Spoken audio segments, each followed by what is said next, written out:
First story. AITA for refusing to apologize after my MIL exposed my pregnancy and miscarriage at Thanksgiving, then blamed me for ruining it. Thanksgiving is supposed to be a time for family and gratitude, but for me, it turned into one of the most gut-wrenching days of my life. My husband and I have been trying to start a family for 3 years now. The journey has been anything but easy. Last year I suffered 2 miscarriages, and the heartbreak left me terrified that I might never become a mother. When I found out in October that I was pregnant again, I felt a cautious spark of hope.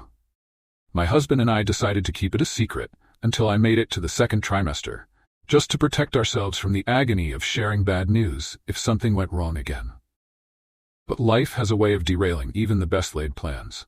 At a family dinner a few weeks ago, my mother-in-law noticed I wasn't drinking and immediately asked if I was pregnant. I'm terrible at masking my emotions, so my reaction gave it away. I confessed, but with a firm explanation. We weren't ready to share the news widely. She promised to keep it between us, and I genuinely believed her. Tragically, about a week before Thanksgiving, I miscarried again. The pain was indescribable, but I thought staying busy might help, so I agreed to spend the holiday with my in-laws. I planned to tell my MIL about the miscarriage in person, thinking it would be more respectful than a phone call, and I intended to do so the day after Thanksgiving, when we'd have some privacy. The moment we walked into my in-laws' home, it became clear my MIL had broken her promise. Her sister greeted me with a hug and a heartfelt, "Congratulations on the pregnancy." My stomach dropped. I was caught off guard, and unable to hide my emotions, told her I'd miscarried. She was kind and apologetic, but I was already emotionally drained. Not 5 minutes later, my sister-in-law came over with the same cheerful congratulations. I had to explain again, choking back tears, that I'd lost the baby. The frustration was mounting. This was precisely the situation I had desperately hoped to avoid by keeping the pregnancy private. Before I could fully process my emotions, my MIL pulled me aside. She seemed upset, not about breaking my trust, but about the fact that she'd heard about the miscarriage secondhand. From her sister, no less. I explained my plan to tell her the next day when we could talk privately. Her response? She admitted to telling her sister and daughter about my pregnancy because she was just so excited. I was livid but too exhausted to argue. I asked if we could table the discussion and focus on the holiday. Then came the dinner blessing. My MIL stood up, and instead of simply saying grace, she turned the moment into an emotional spotlight on me. She tearfully asked the entire family to pray for me because I had miscarried again. She even mentioned my previous miscarriages, something I'd only ever shared with her and my father-in-law. I felt every eye in the room on me as my MIL spoke. When she turned directly to me and said she knew I'd be a great mom someday, I lost it. Tears streamed down my face, and I started sobbing uncontrollably. My husband, furious at this public airing of our private pain, demanded to know why she thought it was appropriate to share such personal information. She defended herself by saying she was excited about being a grandmother and believed the family's support would help us heal. We left before dinner was even served. I cried myself to sleep that night, feeling utterly humiliated and betrayed. The next morning, my MIL showed up at our house unannounced. I hoped she was coming to apologize and smooth things over. Instead, she launched into a lecture about how hurt she was that I hadn't told her about the miscarriage before her sister.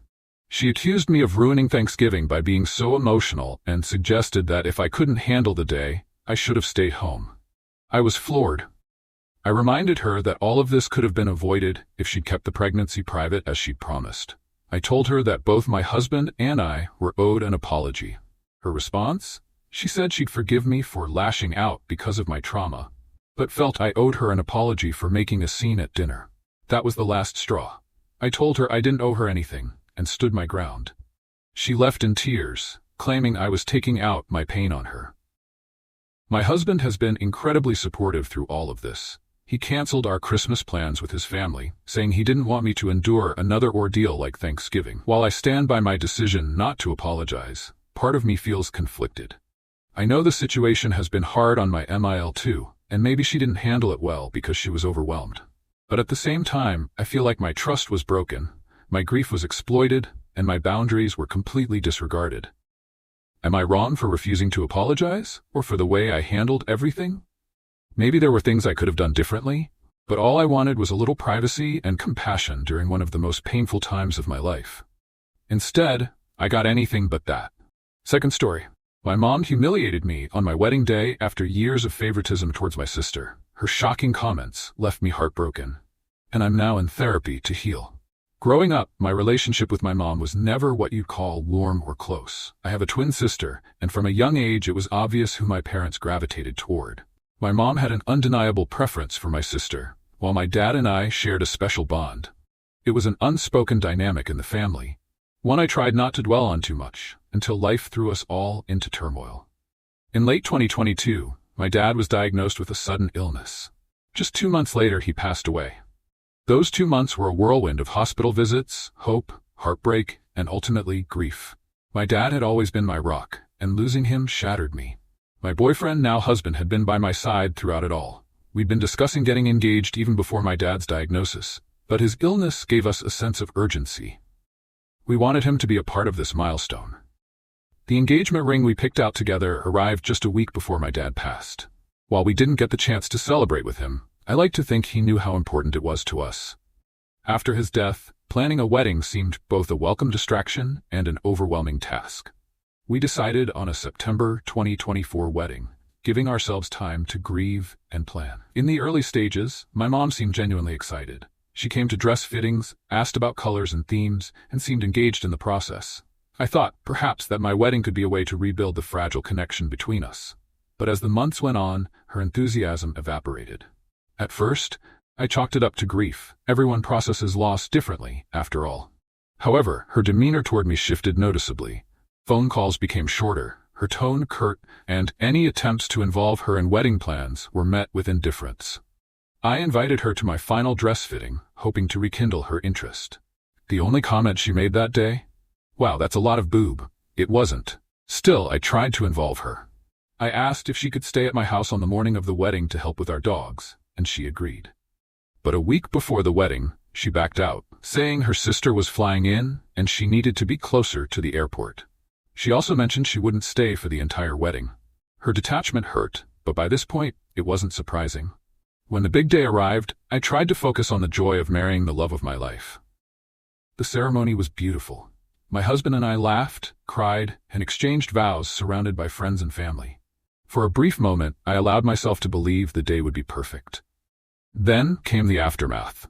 Over the following weeks, I received texts from friends who had attended, asking if everything was okay with my mom. They mentioned overhearing her make bizarre, hurtful comments throughout the day. For instance, when someone complimented me, her response was, "Well, have you seen my other daughter? She's so much more beautiful." I overheard one of these remarks myself, but brushed it off at the time, not wanting to let anything ruin my day. It got worse. My boss told me that when he introduced himself to her, she'd said, "Do you know she has no education?" She then went on to remark how surprising it was that I made more money than her, despite her having a master's degree. The final straw was during the cake cutting.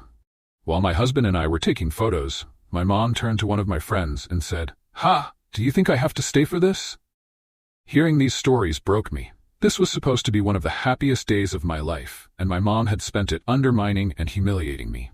I confronted her weeks later via text, explaining that her behavior hurt me and that I needed space to process everything. Her response was explosive.